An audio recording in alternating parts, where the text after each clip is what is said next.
This two girls were raped by evil gang. In the dead of night, two screams shattered the silence, echoing from the shadows where innocence met evil. This is the true story of a shortcut that led to hell. On June 24, 1993, in the sweltering heat of Houston, Texas, 14-year-old Jenny Ertman and 16-year-old Elizabeth Pena were just two carefree friends, giggling as they left a pool party at a buddy's house. The clock was ticking toward their 11:30 p.m. curfew, so they chose a fateful shortcut, a dimly lit path skirting the railroad tracks through T.C. Jester Park. Little did they know, lurking in the underbrush like predators in wait, was a gang of six, high on adrenaline and bloodlust from a savage initiation ritual. They called themselves the Black and Whites, a twisted brotherhood bonded by violence. The members, Sean Derek O'Brien, Jose Medellin, Venancio Medellin, a wide-eyed 14-year-old minor, Efrain Perez, the fresh initiate, Raul Villarreal, and their ruthless leader, Peter Cantu. The initiation had been brutal. Raul forced to brawl each member until he blacked out, collapsing after just 3 fights, his face a pulp of bruises. The air reeked of sweat, blood, and cheap beer. The gang's frustration simmering, like a storm about to break. As Jenny and Elizabeth approached the tracks, their footsteps crunching on gravel under the faint glow of distant streetlights, Peter Cantu spotted them from afar. Mistaking them for a man and woman in the gloom, his rage boiled over. "I want to jump that guy," he snarled, his voice a low growl that sent chills through his crew. In an instant, the gang surged forward like a pack of wolves, hearts pounding with dark excitement. Elizabeth was the first to fall, yanked down the embankment, her scream piercing the night like a siren's wail. Jenny, frozen for a split second, spun back toward her friend's cry. "Help me!" Elizabeth begged, but it was too late. Jenny rushed to her side, only to be dragged down herself, the girl's hands clawing desperately at the dirt as rough grips clamped around their arms and throats. What followed was an hour of unimaginable terror, a descent into a nightmare that unfolded in the flickering shadows. The gang members took turns, no fewer than 2 at a time, violating the girls vaginally, orally, and anally. The confessions later revealed the horror.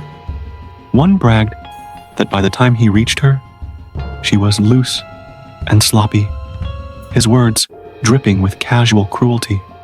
Another flaunted virgin blood on his clothes, a sick trophy.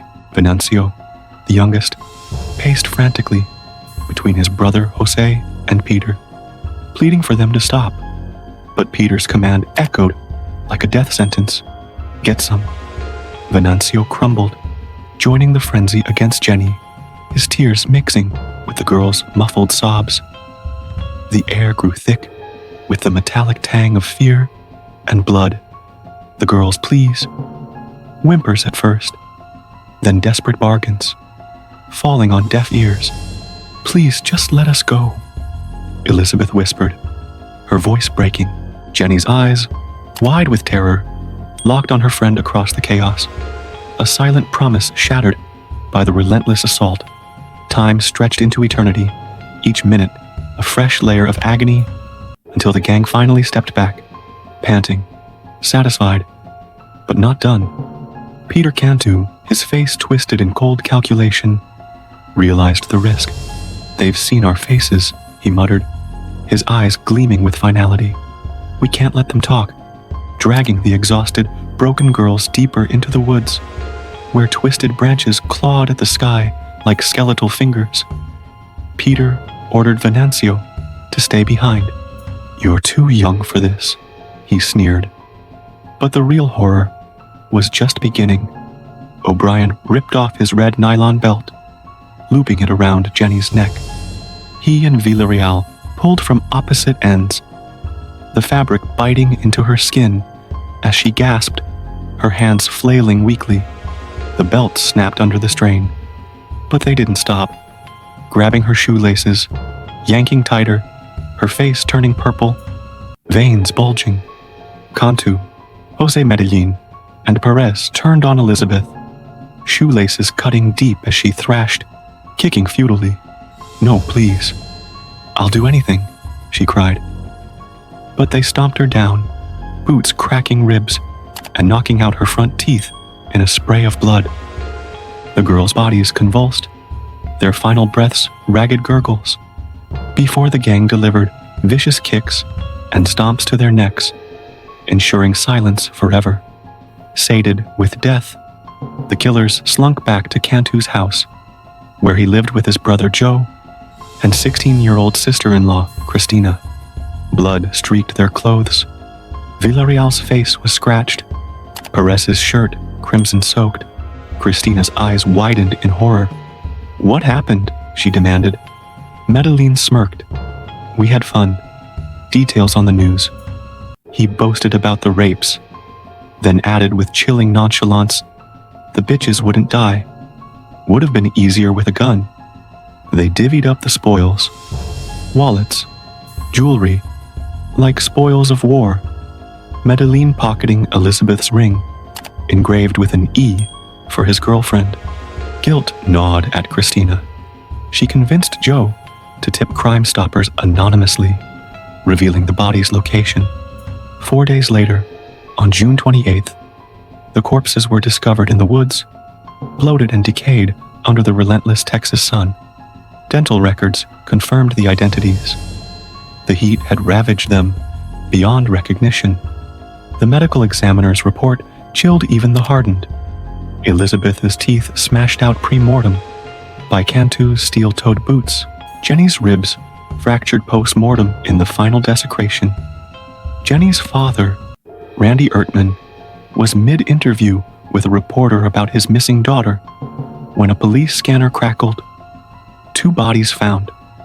Heart pounding, he hijacked the news van, racing to the scene.